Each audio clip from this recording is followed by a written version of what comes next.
The phone rang at exactly 4:17 in the afternoon. I remember the time precisely because I was watching my favorite cooking show, the one where they make those elaborate desserts I'd never dare to attempt. The shrill ring cut through the tranquility of my small apartment like a knife slicing through butter. "Hello, Madeline," said Veronica's voice, without warmth or courtesy, just my name pronounced as if it left a bad taste in her mouth. "Hi, sweetie. How are you?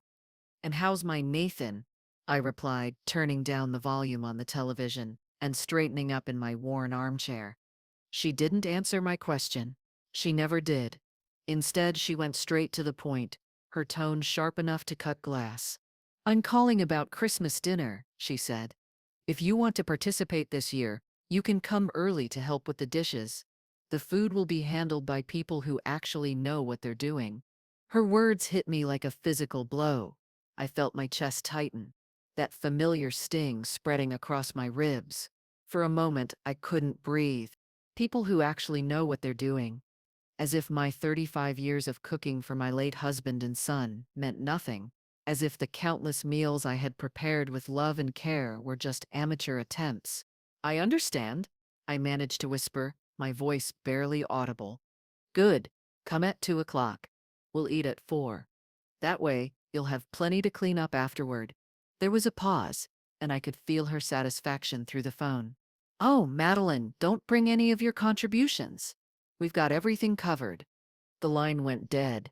She had hung up without saying goodbye, leaving me sitting there with the phone pressed to my ear, listening to the dial tone as if it could somehow take back the words I'd just heard. I set the phone down with trembling hands and looked at the blank television screen. My reflection stared back at me, a 65-year-old woman with gray hair pulled back in a simple ponytail, wearing a sweater that had seen better days. When had I become so invisible, so disposable? Memories came flooding back like an avalanche, as they always did when Veronica reminded me of my place in her perfect little world. It hadn't always been this way. When Nathan was young, after his father died, we were a team. He would help me set the table while I cooked our simple meals. And we'd talk about his day at school, his dreams, his fears. But then came Veronica. I remember the first time Nathan brought her home. She was 25, 5 years younger than Nathan, with perfectly styled blonde hair and clothes that cost more than my monthly food budget. She walked through my small apartment as if she were inspecting a crime scene, her nose slightly wrinkled as she observed my second-hand furniture and faded wallpaper. "It's so quaint," she had said, the word dripping with disdain. "Very authentically vintage." Nathan had laughed, thinking it was a compliment. I knew better. The changes began subtly. Nathan started declining my dinner invitations because Veronica preferred restaurants. He stopped calling as often because Veronica thought he was too dependent on his mother. When they got engaged, they didn't ask me to help plan the wedding. "Veronica's mother will handle everything," he explained, "because it's less complicated that way." I should have spoken up then. I should have fought for my place in my son's life. But I didn't want to be the difficult mother-in-law, the one who caused trouble in his marriage, so I stepped aside, made myself smaller. I waited for my quiet compliance to earn me some affection, some respect. It never did. After they married, I became the obligation, the woman they had to invite to gatherings out of duty, not desire. I would arrive with homemade dishes that were barely touched while everyone praised Veronica's catered platters. I would offer to help only to be told that everything was under control. I would try to connect with Nathan, but Veronica was always there steering conversations away from our shared memories toward topics that excluded me. The worst part wasn't the exclusion itself, it was watching my son allow it to happen. Nathan, the boy who used to curl up next to me when storms frightened him, who insisted I read him one more story every night, had become a man who sat silently while his wife treated his mother like hired help. I walked to my small kitchen and put the kettle on for tea, a ritual that had comforted me through countless difficult moments over the years. As I waited for the water to boil, I noticed my reflection in the window above the sink. When had I started looking so defeated? When had my shoulders begun to curve inward? as if I were trying to make myself invisible. The apartment around me told the story of my diminished life. One bedroom, one bathroom, a living area that served as dining room and entertainment center.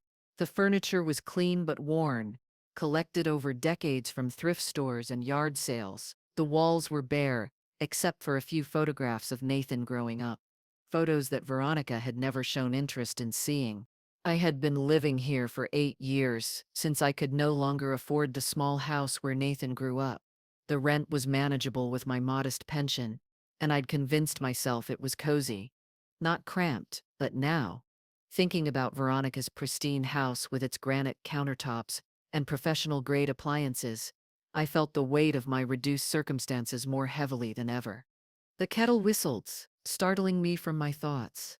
As I poured the hot water over my teabag store brand, because the good ones were too expensive, I made a decision that surprised even myself. I picked up the phone and dialed Nathan's number. "Mom?" He sounded surprised. I rarely called him directly, having learned that Veronica preferred to control the flow of communication between us. "Hello, sweetheart," I said, my voice firmer than I felt. "I just wanted to let you know that I won't be coming to Christmas dinner this year." There was a long pause. "What? Why not?" "I think it would be better if you just had it with Veronica's family. No need to complicate things." "Mom, don't be ridiculous. Of course you're coming. Veronica just called you, right?" The way he said it told me everything. He knew exactly what his wife had said to me. He had probably been sitting right there when she made the call, listening as she reduced his mother to a dishwasher. "Yes, she did. And I've decided I have other plans." "What other plans?" His voice carried a note of irritation, as if me having a life outside of serving his family was somehow inconvenient. I looked around my empty apartment, at the silence that had become my constant companion, at the life I had allowed to become so small that my absence wouldn't even leave a noticeable gap. "I'm going to do something just for me," I said quietly. "Enjoy your Christmas, Nathan."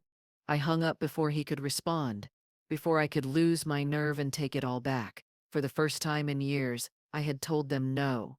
It felt terrifying and liberating all at once. As I sipped my tea in the gathering dusk, I had no idea that this moment of quiet rebellion would change everything.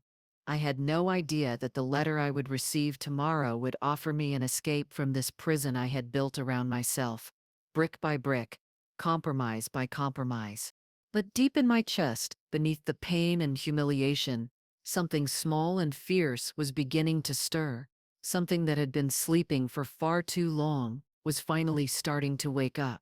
The letter arrived the next morning, Wednesday, in an expensive cream-colored envelope with my name written in elegant handwriting. I nearly threw it away, assuming it was another charity solicitation. But something about the weight of the paper made me pause. The return address said Westmoreland, Harper and Associates, attorneys at law, from a firm in Charleston, South Carolina. My hands trembled as I opened it. Nobody sends good news through lawyers, I thought, already imagining some final debt from my late husband coming back to haunt me. "Dear Mrs. Madeline Grace Harrington," it began, using my full name in a way that made me sit up straighter. No one had called me Grace in decades. "We regret to inform you of the passing of Mrs. Catherine Elizabeth Montgomery, who died peacefully at her estate on October 15th. According to her last will and testament, you have been named as a beneficiary. Please contact our office at your earliest convenience to arrange the transfer of assets." I read the letter 3 times before the words began to make sense. Catherine Elizabeth Montgomery. The name transported me 45 years back, to a time when I was a completely different person. Grace Madeline Thornton. That had been my name then, before I became Madeline Harrington, before I chose love over luxury and never looked back. I was 19, fresh out of finishing school, and heiress to the Thornton textile fortune. My family owned factories throughout the Carolinas, and our name opened doors that others could only dream of passing through. I had been rebellious. Even then, while my friends made suitable marriages to men from families like ours, I had fallen hopelessly in love with James Harrington. a mechanic who worked at the garage where I had taken my car for repairs. He was honest and kind and made me laugh in ways my appropriate suitors never managed. He saw me as Grace, not as a Thornton fortune with legs. When I told my parents I intended to marry him, they were horrified. My father threatened to disinherit me. My mother took to her bed with nervous exhaustion. The family lawyer explained to me in terms that I was too young and too in love to fully appreciate exactly what I would be giving up. The Thornton Trust was structured in a way that required family approval for inheritance. If I married outside our social circle, I would forfeit my right to the family wealth, not just my inheritance, but my entire connection to the family legacy. I was 19 and believed love conquered all. I chose James. The day after our small wedding ceremony, attended only by James's family and a few friends, I received a formal letter from the same law firm that had contacted me 45 years later. I was no longer a Thornton. My trust was dissolved, my inheritance revoked. I was free to live my new life, but I would do so without the safety net I had known since birth. I never regretted it. James and I had 30 wonderful years together before cancer took him. We struggled financially. James's mechanic's salary and later his small pension wasn't much, but we were happy. We raised Nathan in a home full of love, even if it lacked the material luxuries I had grown up with. After James died, I had to sell our little house and move into this apartment. Nathan was already married to Veronica by then, building his own life. I never told him about the family I'd left behind, about the wealth I'd walked away from. I thought it would only make him feel guilty about our modest circumstances, or worse, resentful that I had chosen poverty over privilege. Now, sitting in my small kitchen with this letter in my trembling hands, I wondered if that had been a mistake. I called the law firm immediately. The receptionist transferred me to Mr. Westmoreland himself, who spoke with the kind of refined accent I remembered from my childhood. "Mrs. Harrington," he said warmly. "Or should I say Miss Thornton? Catherine spoke of you often." "She did?" My voice came out barely as a whisper. "Oh, yes. She followed your life with great interest.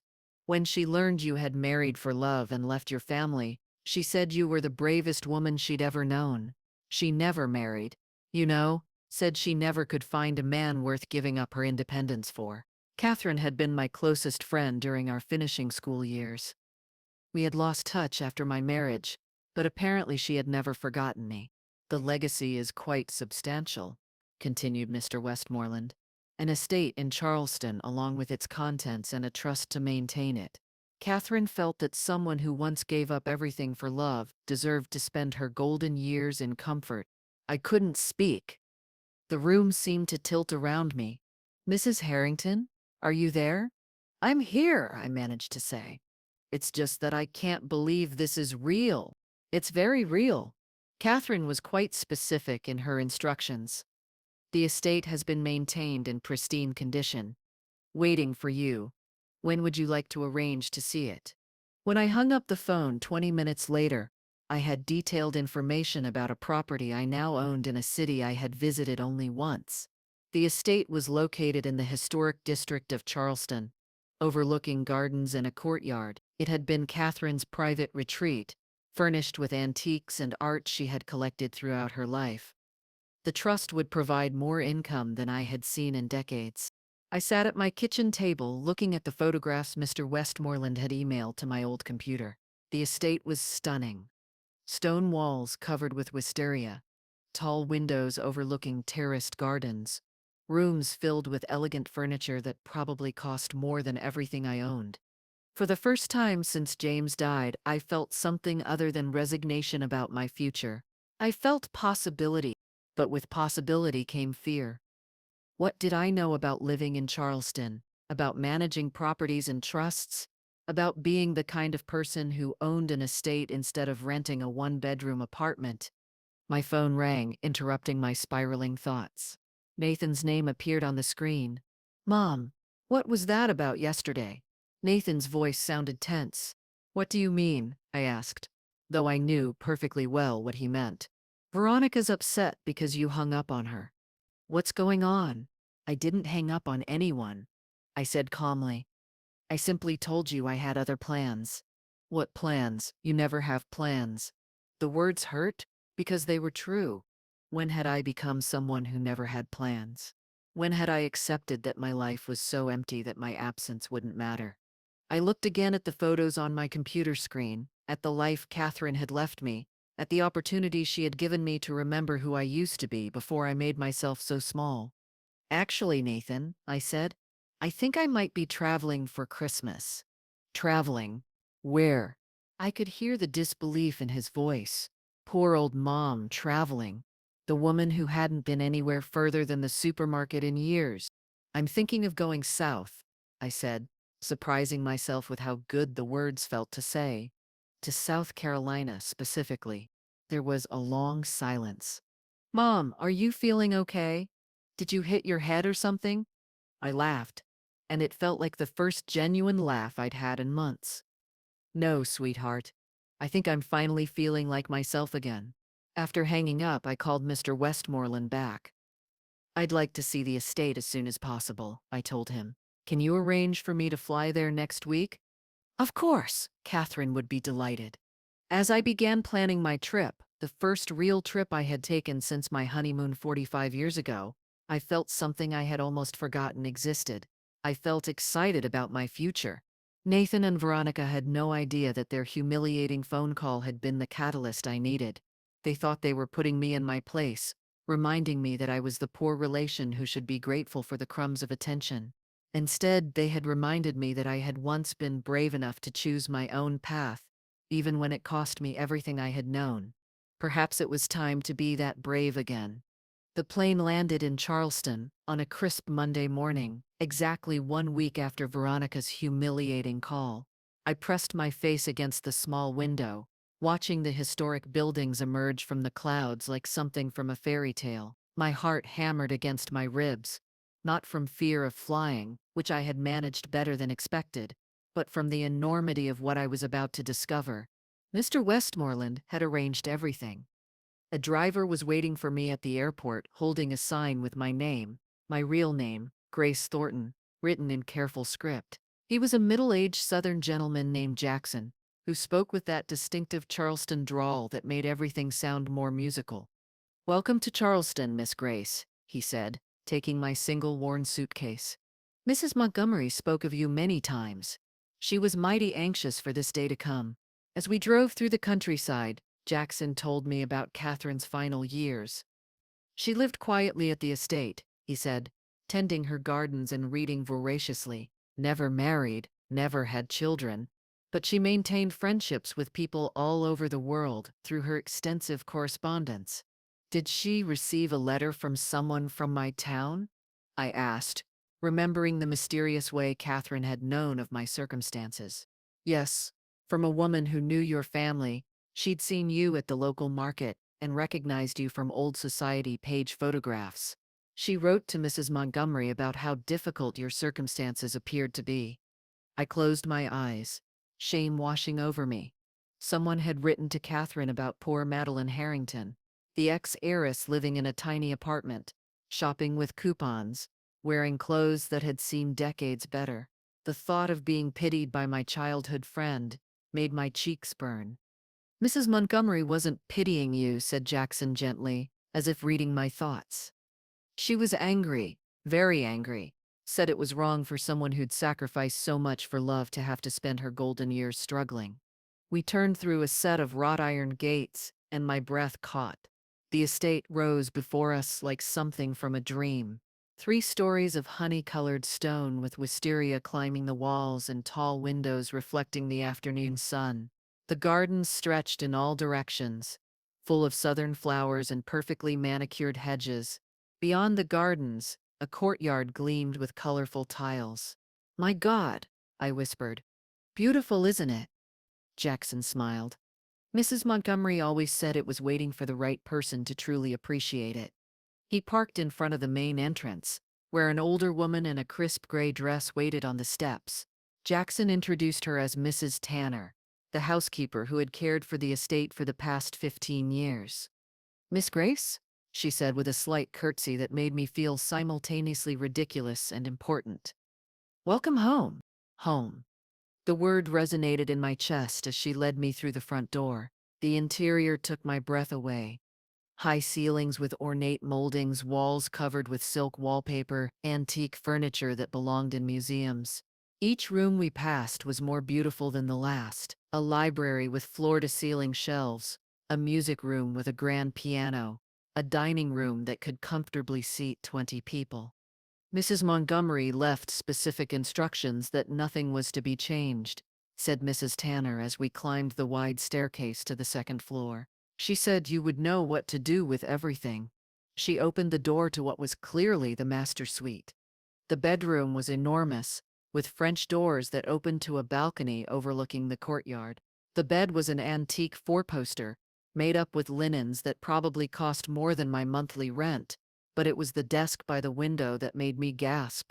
Sitting on the polished wood surface was a framed photograph I hadn't seen in 45 years. Catherine and I at finishing school, our arms around each other's shoulders, laughing at something long forgotten. Next to it was a sealed envelope with my name on it. "She left this for you," said Mrs. Tanner softly. "I'll leave you to read it in private."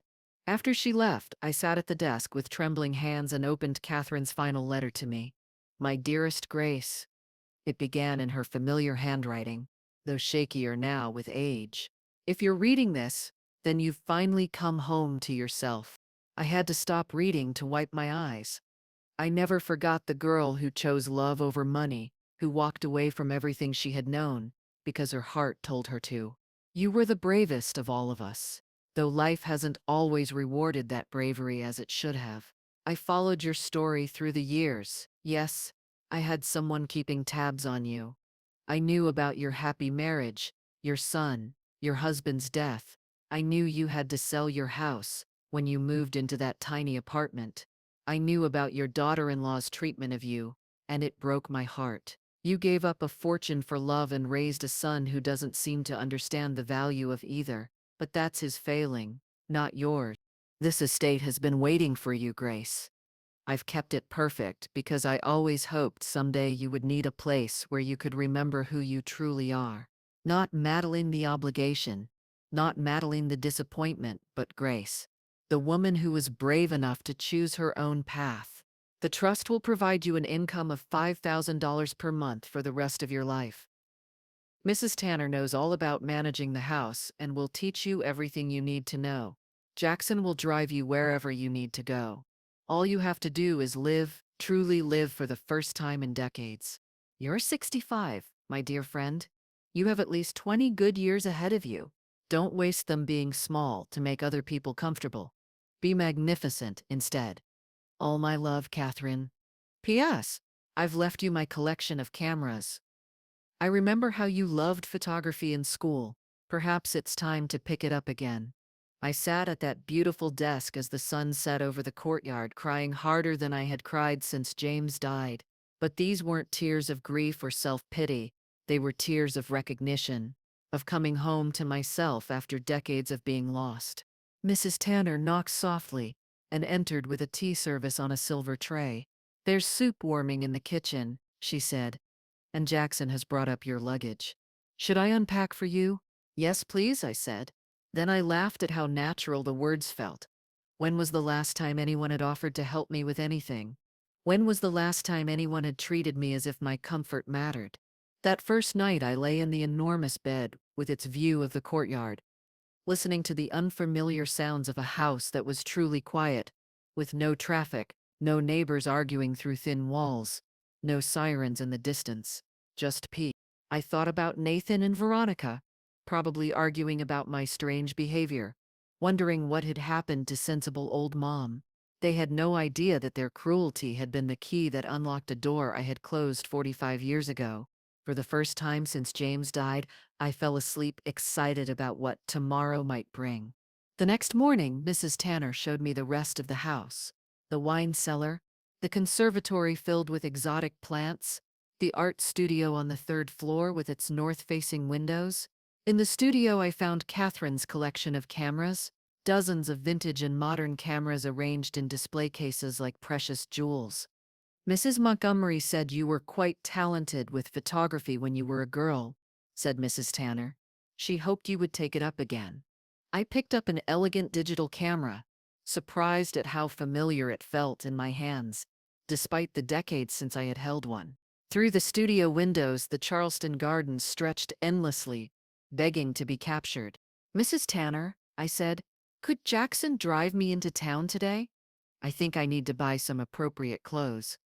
She smiled. Of course, ma'am, though perhaps you should first see the wardrobe Mrs. Montgomery left for you. In the dressing room adjacent to the master bedroom, I found a complete wardrobe in my size.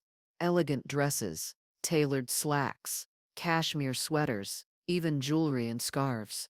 Everything was classic, expensive, and timeless. How did she know my size? I asked, running my hand over a beautiful wool coat.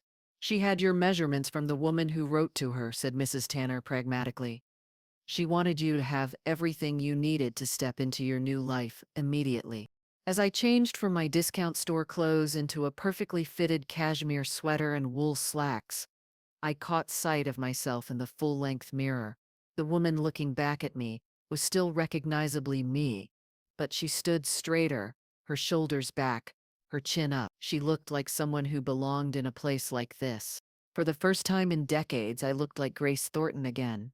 That afternoon, Jackson drove me through the nearby town, where I opened an American bank account and learned about my new financial reality.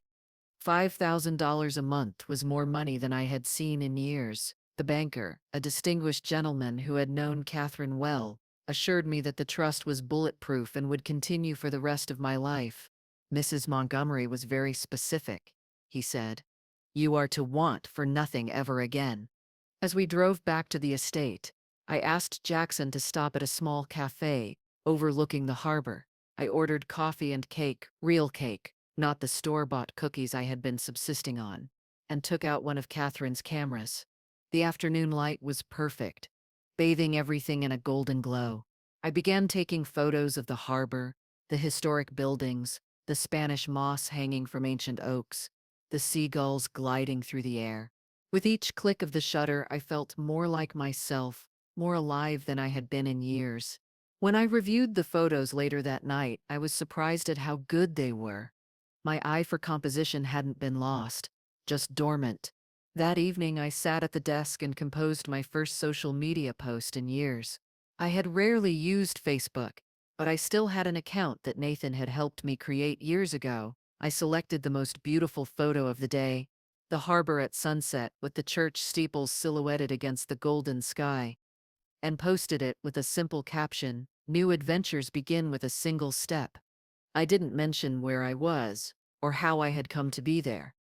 I didn't explain anything, simply shared a moment of beauty with the world. Within an hour, the post had received more likes and comments than anything I had ever shared. Old friends, distant relatives, even some of Nathan's friends, were commenting on the stunning photograph and asking where I had taken it. I smiled and closed the laptop without responding to any of them. Let them wonder. For the first time in my life, I didn't owe anyone an explanation. As I prepared for bed in my beautiful room, I caught sight of myself in the mirror again. The woman looking back at me was transformed, not just by the expensive clothes or elegant surroundings, but by something deeper. She looked like someone who knew her own worth. Tomorrow, I would explore more of this new world Catherine had given me. I would take more photographs, learn more about my new life. Perhaps I would even begin to plan some changes to make the estate truly mine. But tonight, I was simply grateful. Grateful for a friend who had never forgotten me, grateful for a second chance I had never expected, and grateful for the courage to take it. 3 weeks had passed since I arrived at the estate, and I was becoming someone I hadn't been in 45 years. Each morning, I woke in the four-poster bed with the courtyard shimmering in the sunshine outside my windows, and for a few moments, I couldn't believe this was my life. Mrs. Tanner had become more than a housekeeper. She was my guide to a world I had almost forgotten existed. She taught me the routines of the estate, introduced me to the local merchants who had served Catherine for years, and gently reminded me that I no longer needed to check price tags or count pennies. "Miss Grace," she said one morning as I hesitated over an expensive bottle of wine at the town market. You must remember, this is your life now. Mrs. Montgomery wanted you to enjoy each day, not spend it worrying about money. It was harder to adjust than I had expected. 45 years of careful budgeting, of choosing the generic brand, of making do with less. Those habits didn't disappear overnight, but gradually I began to understand what Catherine had meant by be magnificent. I started with small things, fresh flowers in every room, changed twice a week, the expensive face cream I had always admired but never purchased, real silk scarves instead of polyester imitations. Each purchase felt like a small act of rebellion against the careful, constrained life I had been living. Photography was coming back to me with surprising speed. Jackson had taken me to different locations each day: historic plantations nestled in oak groves, ancient courtyards reflecting centuries of history, vineyards stretching across hillsides in perfect rows. I was building a collection of images that captured not just the beauty of the South, but the joy of rediscovering my own eye for beauty. One afternoon, as I reviewed the day's photos on my laptop, I selected the most striking one: a close-up of magnolia blossoms covered in dew with the church steeples in the background, and posted it on Facebook. As had become my habit, I added no explanation, no location tag, just the image itself. Within minutes, the comments began rolling in. Madeline, this is absolutely stunning. Where did you take this? Are you traveling? When did you become such an amazing photographer? This looks like Charleston. How can you afford to travel there? That last comment stung, though I knew it came from curiosity, rather than malice. How could poor Madeline Harrington afford Charleston, the woman who bought with coupons and wore the same coat for 5 winters? I closed the laptop without responding, but the comment lingered in my mind. It reminded me that back home, they still saw me as the struggling widow, the woman living in a tiny apartment and counting every cent. They had no idea that Grace Thornton had awakened from her long sleep. That evening, Mrs. Tanner knocked on my door as I prepared for bed. Miss Grace, she said, Jackson mentioned you seemed troubled today. Is everything all right? I had grown fond of Mrs. Tanner over the past weeks. She was probably 10 years younger than me, but she had a motherly way about her that made me feel cared for in a way I hadn't experienced since James died. I was just thinking about my old home, I said, about how people see me there. She nodded thoughtfully. Mrs. Montgomery struggled with this too when she first inherited money from her family. She said it was difficult to step into a bigger life when everyone around you expected you to stay small. What did she do? She decided that other people's expectations weren't her responsibility. She said trying to make yourself small to make others comfortable was a form of self-betrayal. That night I couldn't sleep. I kept thinking about Catherine's words, filtered through Mrs. Tanner's gentle wisdom. Self-betrayal. Is that what I had been doing for years? Making myself smaller and smaller to avoid making others uncomfortable? The next morning I made a decision. I called the local photographer who had been recommended to me, a young woman named Olivia who specialized in portrait photography. I'd like to have some professional photographs taken, I told her. Not for any special occasion, just because. Olivia arrived the following afternoon with her equipment and a contagious enthusiasm for her work. She was perhaps 35, with an artistic eye and a gentle way of putting her subjects at ease. You have wonderful bone structure, she said as she arranged the lighting in the estate's library. And your eyes tell so many stories. We spent 2 hours taking photographs. Some were formal portraits in my new elegant clothes. Others were more casual. Me reading in the library, tending the garden, standing on the balcony with the courtyard behind me. With each shot, I felt more like myself, more like the woman I was meant to be. When Olivia showed me the results a few days later, I gasped. The woman in these photographs was radiant, confident, alive. Her silver hair was beautifully styled. Her skin glowed with health and happiness, and her eyes sparkled with intelligence and humor. Is this really me? I asked, looking at a particularly striking portrait where I was laughing at something Olivia had said. This is you as you truly are, she said simply. Many people spend their whole lives hiding from the camera because they don't like what they see. But you came alive in front of the lens. That afternoon, I selected my favorite photograph, the one of me laughing, wearing a beautiful cream cashmere sweater that brought out the warmth in my eyes, and posted it to Facebook with a simple caption, "Embracing this beautiful season of life." The response was immediate and overwhelming. "Madeline, you look absolutely stunning. I barely recognize you. You look 20 years younger. Where are you? You look like you're living in a palace. This is truly you. You look like a completely different person." For the first time since I had arrived in Charleston, I responded to some of the comments. "Thank you for the kind words. I'm discovering that life can be beautiful at any age when you choose to embrace it fully." But it was the private messages that truly revealed how my transformation was being received. Several came from old friends expressing genuine happiness for me, but others carried an undercurrent of confusion, even resentment.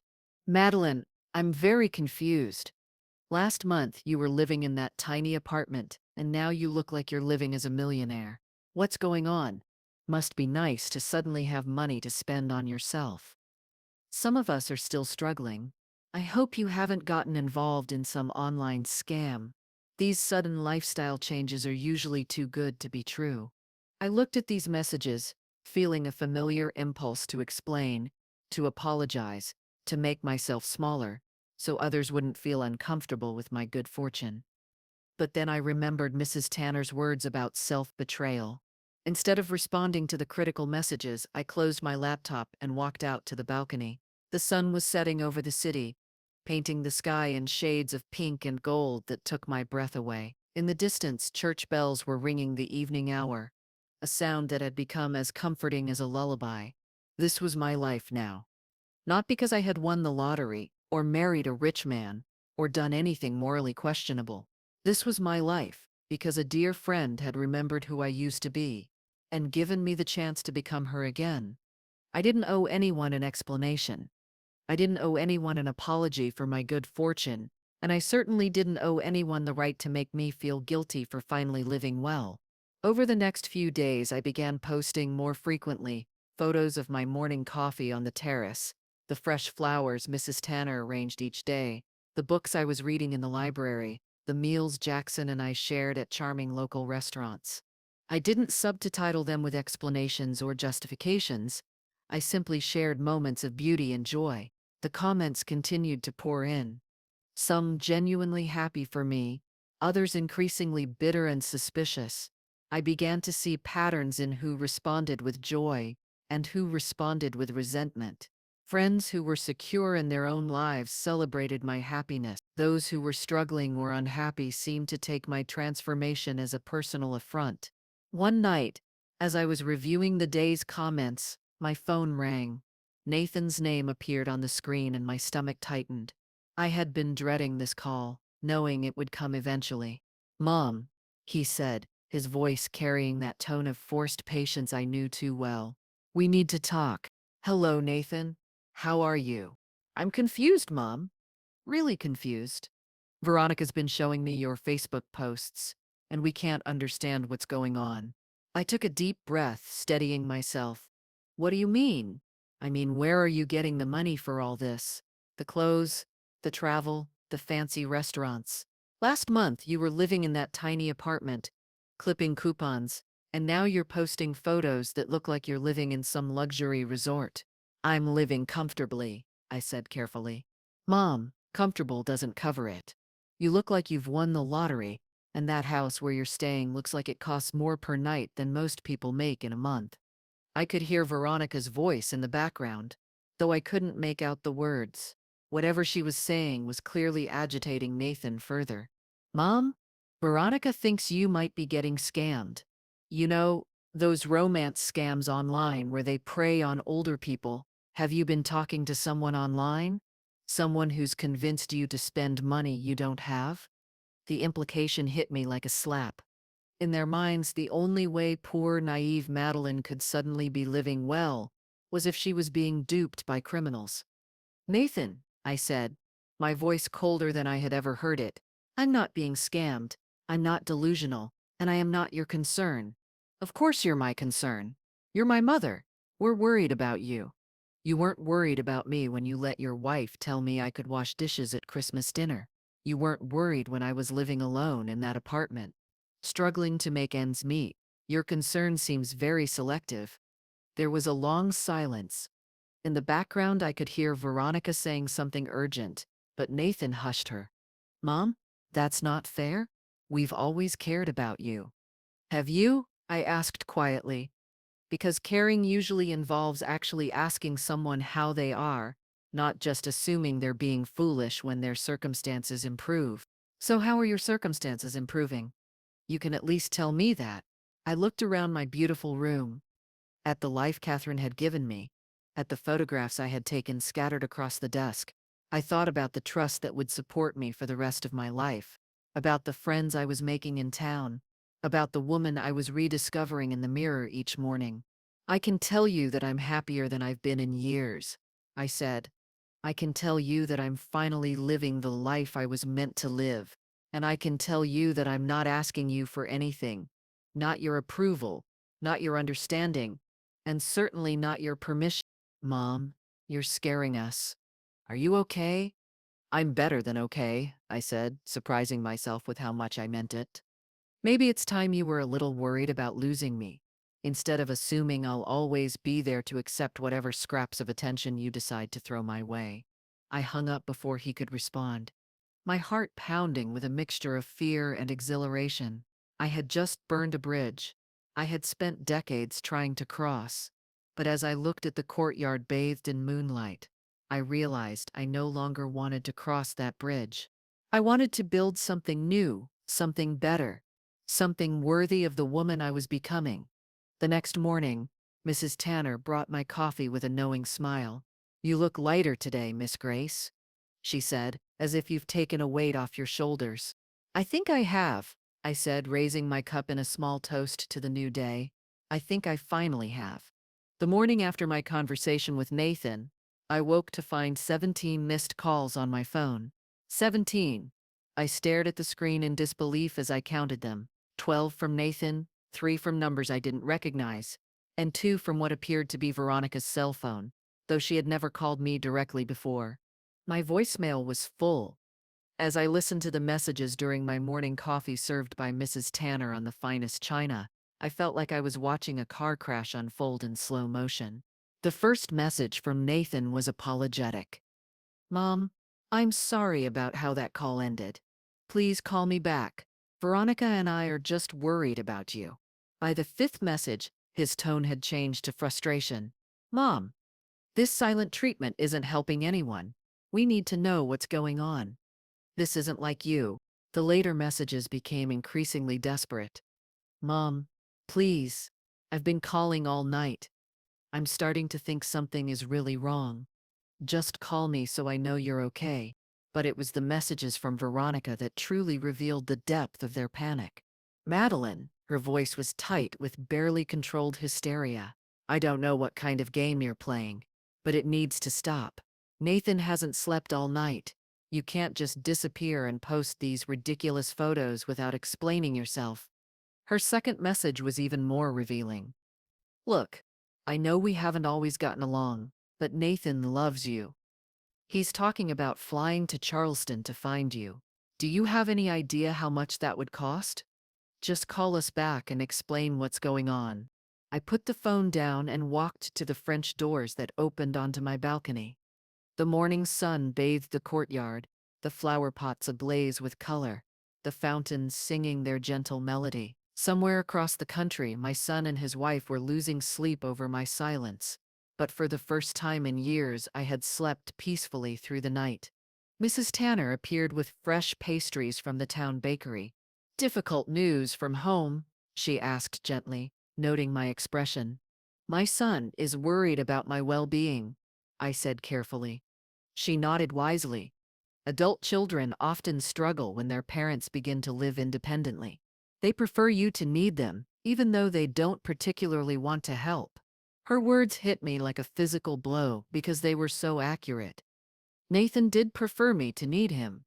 It made him feel like a good son, without requiring much real effort on his part. My independence threatened the comfortable dynamic where he could feel virtuous with minimal investment. I decided not to return the calls immediately. Instead, I spent the morning in town with Jackson, visiting the farmer's market and selecting fresh ingredients for a cooking lesson with the estate's part-time chef Thomas. I was learning to make proper French pastry, something I had always wanted to try but never had the time or resources for. As Thomas taught me how to fold butter into dough for croissants, I felt a peace I hadn't experienced in decades. My hands worked the delicate dough while my mind focused on the technique, the precision, the art of creating something beautiful from simple ingredients. Magnifique, exclaimed Thomas as my croissants emerged from the oven, golden and perfectly flaky. You have a natural talent, Miss Grace. I photographed the croissants on the marble countertop, with the morning light filtering through the kitchen windows. The image was simple, but elegant.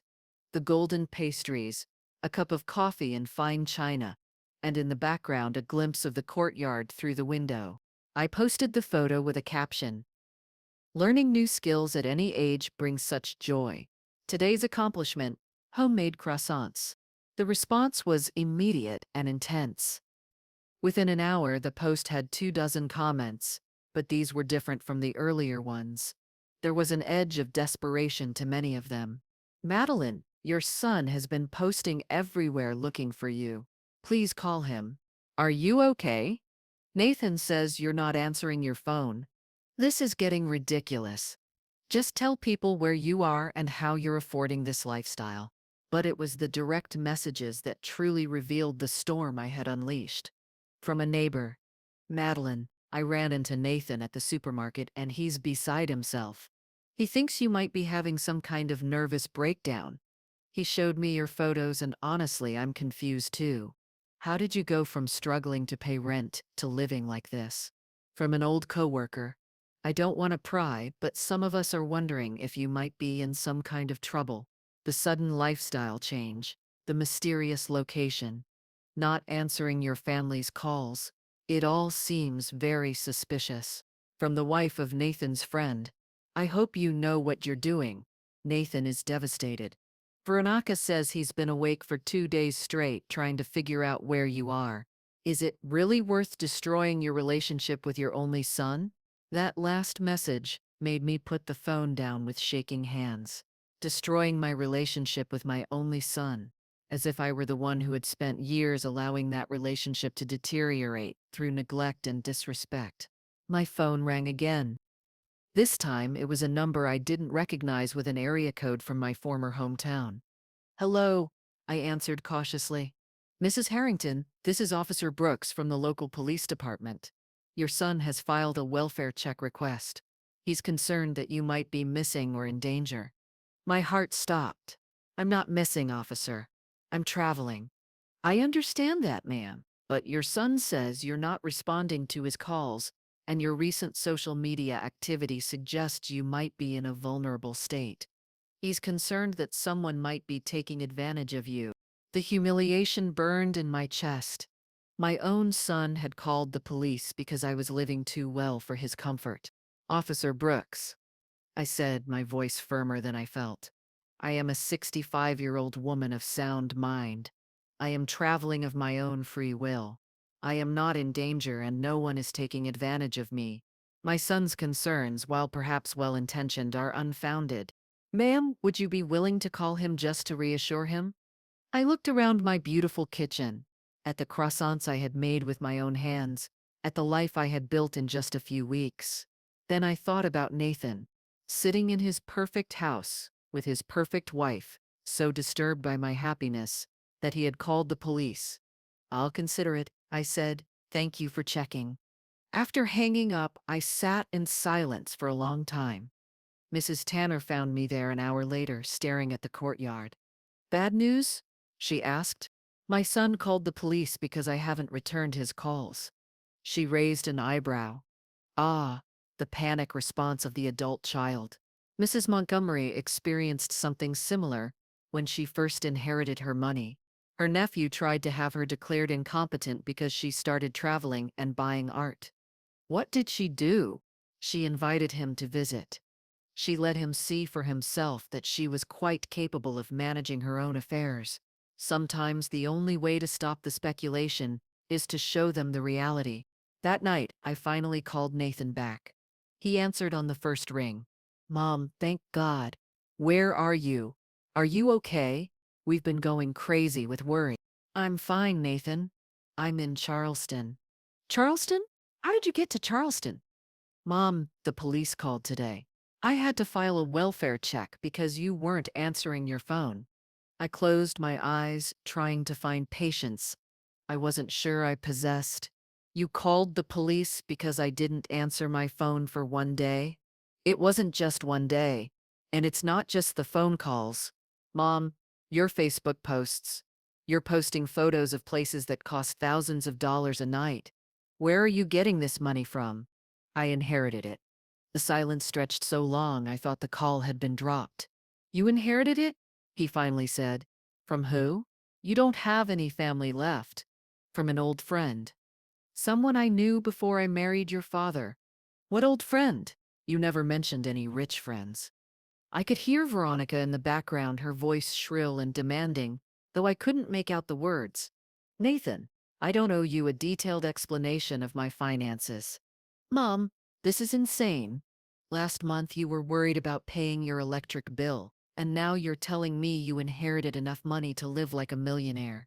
Do you understand how that sounds? It sounds like my circumstances have improved. It sounds like you're being scammed. His voice rose, desperation seeping through. Mom, these online criminals are sophisticated. They can make fake websites, fake bank accounts, all of it. They target lonely older women and convince them they've inherited money or won contests. Stop. My voice was ice cold. Mom, I'm trying to help you. No, Nathan, you're trying to convince me that I'm too stupid to manage my own life. You're so uncomfortable with the idea that I might be happy, that I might be living well, that you'd rather believe I'm being victimized by criminals. That's not true, Mom. We just want to make sure you're safe. You want to make sure I remain the same pitiful woman who accepts being treated like household staff at family gatherings. You want me to return to my tiny apartment and careful budget and grateful acceptance of whatever scraps of attention you decide to throw my way. Mom, please, I'm going to send you the address of where I'm staying, I said, my decision made. You can verify that it's real, that I'm safe, that I'm exactly where I say I am. But Nathan, if you ever call the police again, if you ever question my mental competence again, I will cut you out of my life completely. I hung up and immediately texted him the address of the estate along with Mrs. Tanner's phone number as a contact person. Then I did something that felt both terrifying and liberating. I changed my Facebook privacy settings so that only confirmed friends could see my posts. And I blocked several of the people who had been leaving the most intrusive comments. My phone immediately began ringing again. Nathan calling back, probably in shock from my ultimatum. I turned it off. Mrs. Tanner appeared with a glass of wine and a gentle smile. The first time you set boundaries, she said, it feels like you're being cruel. But boundaries aren't cruel, they're necessary. That night I slept better than I had since I arrived in Charleston. For the first time in years I had stood up for myself completely, without apologizing, without explaining, without trying to make everyone else comfortable with my decisions. The next morning brought a new avalanche of messages, but these felt different. Nathan had clearly shared the address of the estate with others, because several messages referenced looking it up online. Hey, I googled that address and it's definitely real. It's some kind of historic estate. How did you end up there? I looked up the property records. That place is worth millions. I'm very confused about what's going on. But the most revealing message came from Veronica herself. I don't know what kind of scam you're pulling, but Nathan deserves better than a mother who disappears and then threatens to cut him off. You're being selfish and cruel. I looked at that message for a long time. Selfish and cruel for living well, for being happy, for refusing to accept mistreatment. I took a screenshot of the message and saved it. Not because I intended to do anything with it, but because I wanted to remember this moment, the moment when my son's wife revealed exactly what she thought of me and exactly how threatened she felt by my transformation.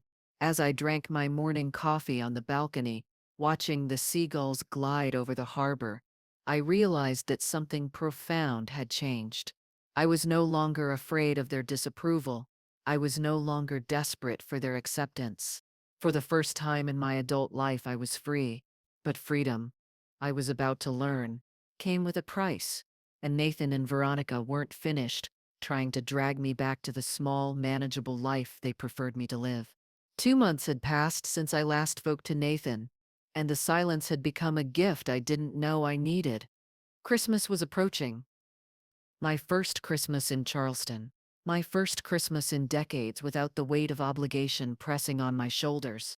Mrs. Tanner had decorated the estate beautifully with garlands of fresh flowers and white lights that reflected in the fountains like fallen stars. The great fireplace in the main salon crackled with warmth, and the aroma of cinnamon and clove from the Christmas cookies I baked filled the air. "Will you miss your traditional celebrations?" she asked one quiet evening as we sat by the fire. She with her knitting and me with a book of Charleston history. "I thought I would," I said honestly. "But I don't." For years, Christmas meant walking on eggshells, trying not to say the wrong thing, being grateful for the privilege of washing dishes after dinner. This feels like the first real Christmas I've had in decades. She smiled wisely. Mrs. Montgomery used to say that holidays revealed the truth about relationships. People who truly love you want you to be happy. The others want you to be useful. That wisdom proved prophetic when my phone rang on December 23rd. Nathan's name appeared on the screen, and after a moment of hesitation, I answered. "Hello, Nathan." "Mom." His voice was different, smaller somehow, less certain. "How are you?" "I'm well. How are you?" We're fine." "Listen, Mom. I wanted to call before Christmas. I've been thinking about everything that happened, and I want to apologize." I put my book down, surprised. "Apologize? For what specifically?" "For calling the police, for assuming you were being scammed, for not trusting that you knew your own mind." He paused, and I could hear him struggling with the words. "I went by your old apartment last week and seeing it empty really hit me." "You really left?" "I did. I looked up that estate online. It's amazing, Mom. I had no idea you had connections to that kind of wealth." "There's a lot you don't know about me, Nathan. There's a lot I never told you." "Why didn't you? About your family, about your past?" I stood up and walked to the window, watching the stars shine over the manicured gardens. "How do you explain to your adult son that you had hidden your past to protect him from feeling guilty about decisions made before he was born?" "Because I wanted you to love me for who I was, not for what I had given up. And because I was afraid you would think less of your father if you knew what I had left behind to marry him. I could never think less of Dad. I know that now, but I was very young when I made those decisions and I thought I was protecting you both." There was a long silence. Finally, Nathan spoke again, his voice thick with emotion. "Mom, I owe you more than an apology. I owe you, God, I don't even know where to start. The way we treated you, the way I let Veronica speak to you, the way I just assumed you'd always be there no matter how little effort I put in. It was wrong. All of it was wrong." Tears stung my eyes, but they weren't tears of sadness. They were tears of relief, of vindication, of a burden finally being acknowledged. "What made you change your mind?" I asked softly. "Honestly, seeing you, how you've been living without us. The photos you post, the confidence in your voice, you're happier without us, aren't you?" I could have lied. I could have rushed to reassure him, to minimize my happiness so he wouldn't feel bad. But that would have been the old Madeline, the one who made herself small to comfort others. "Yes," I said simply, "I am happier." He let out a shaky breath. "That's what I was afraid to hear, and what I deserve to hear. Nathan, I don't want you to feel guilty about my happiness, but I need you to understand that I'm not going back to the way things were. This isn't a phase or a rebellion. This is who I am now." "I know." And I want to know this person, if you'll let me. The real you, not the version of you we forced you to be. What does Veronica think of this conversation? Another long pause. Veronica and I have been having some difficult discussions. She's not, she's not handling your transformation well. She liked having someone she could look down on, and now that's gone. I was surprised by his honesty. And how do you feel about that? I feel like I'm seeing my wife clearly for the first time in our marriage, and I don't like everything I see. I'm sorry, Nathan. That must be hard. Don't apologize. You didn't cause this. You just stopped allowing it. Veronica's behavior toward you was always wrong. I just never wanted to see it, because it was easier to let her be mean to you than deal with the conflict of confronting her. The admission hung between us, raw and honest. Where do we go from here? He asked. That depends on what you want and what you're willing to change. I want my mother back, the real one, not the diminished version we created, and I'm willing to do whatever it takes to earn that, even if it means setting boundaries with my wife, especially if it means that. That night I called Jackson to the salon. Jackson, I'd like to extend an invitation to my son for New Year's. Could you help me arrange the guest room and with travel logistics? Jackson smiled. Of course, Miss Grace. It'll be good to have family here who appreciates what you've built. Over the next few days, Nathan and I talked several more times. He was genuinely interested in my new life, asking about the estate, the town, my photography. For the first time in years, we had real conversations, not the forced exchanges of obligation, but genuine communication between two adults who cared about each other. He told me about his work, his struggles with Veronica's increasing demands for status and control, his regret for the years he had wasted trying to please a wife who was never satisfied. I told him about Catherine, about the choice I had made at 19 to marry for love instead of money, about the friend who had remembered me after all these years and given me a second chance at life. I'm proud of you, he said during one of our calls. I know that probably sounds weird coming from your son, but I'm proud of who you've become, and I'm ashamed that it took losing you to see it. Christmas Day was peaceful and perfect. Mrs. Tanner and Jackson joined me for dinner. We exchanged small gifts and shared stories of Christmases past. I felt no sadness at missing the family gathering from which I had been excluded for so many years.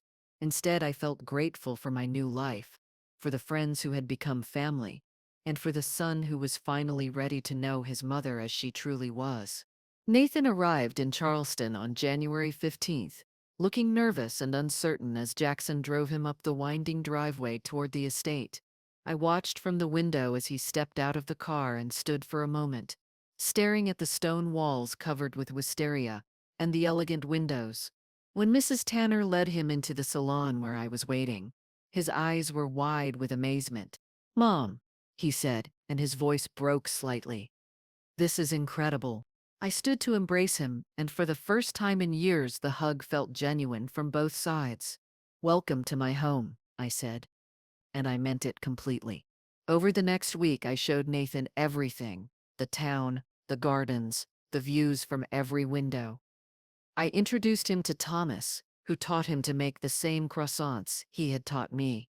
We took long walks through Charleston, and I photographed him laughing as he admired the historic architecture. But most importantly, we talked, really talked, about his childhood, about the mistakes we had both made, about the future we wanted to build together. I've been thinking about separating from Veronica, he told me one evening as we sat by the fire. Not because of you, but because I finally see who she really is and who I become when I'm with her. That's a decision only you can make, I said carefully. But I can tell you that life is too short to spend it with people who make you smaller. Is that what we did to you? Made you smaller? Yes, but I let you. I chose to shrink rather than fight for space. That was my mistake. I looked around my beautiful home, at the life I had built from the ashes of the old one, at the son who was finally ready to see me as I truly was. Now I take up all the space I need, I said, and I don't apologize for it. On his last night, Nathan and I sat on the balcony wrapped in blankets, watching the lights of the city reflected in the night sky. I know this might sound selfish, he said, but I hope you'll come visit sometimes. Not to the old life, but just to visit. I want to show people who my mother really is. I'll think about it, I said. But Nathan, you need to understand. This is my home now. This is where I belong. I know, and I'm happy for you. Really happy. As Jackson drove him to the airport the next morning, I felt a peace I had never experienced before. I had reclaimed my relationship with my son, but on my own terms. I had set boundaries and maintained them. I had refused to shrink back into the shape they had preferred me to maintain. 3 months later, Nathan called to tell me that he and Veronica were divorcing. She had been furious about my bad influence and had demanded he choose between his mother and his wife. I chose you, he said simply. Actually, you chose yourself, I replied. But choosing yourself meant choosing me too. That afternoon, I posted a new photograph on Facebook, a sunset over Charleston, with the church steeples silhouetted against the golden sky. The caption simply read, "Every ending is a new beginning." The comments were warm and supportive now, mostly from people who had come to understand that my transformation was real and permanent. The bitter voices had gradually disappeared, either blocked or simply choosing to disconnect when they realized I wasn't going to return to being the person they could pity or control. But it was Nathan's comment that made me smile the most. So proud of my amazing mother. Can't wait to visit again soon. As I closed my laptop and prepared for another peaceful evening in my beautiful home, I reflected on the journey that had brought me here. A cruel phone call from my daughter-in-law, meant to put me in my place, had instead awakened something in me I thought was lost forever. I was Grace Thornton again. Not the frightened 19-year-old who had given up everything for love, but the woman she had become. Confident, independent, unashamed of taking up space in the world. Catherine had been right. I had 20 good years ahead when she left me this gift, and I intended to live every one of them magnificently. Outside my windows, the Charleston Gardens stretched endlessly to the horizon, reflecting the stars that were beginning to appear in the darkening sky. Somewhere across the country, there was a Christmas table where my absence had once been mandatory, where I had been told I could wash the dishes if I wanted to participate. But here, in my beautiful home in Charleston, surrounded by people who valued me for who I was, rather than what I could provide, every day was a celebration. I was finally completely free.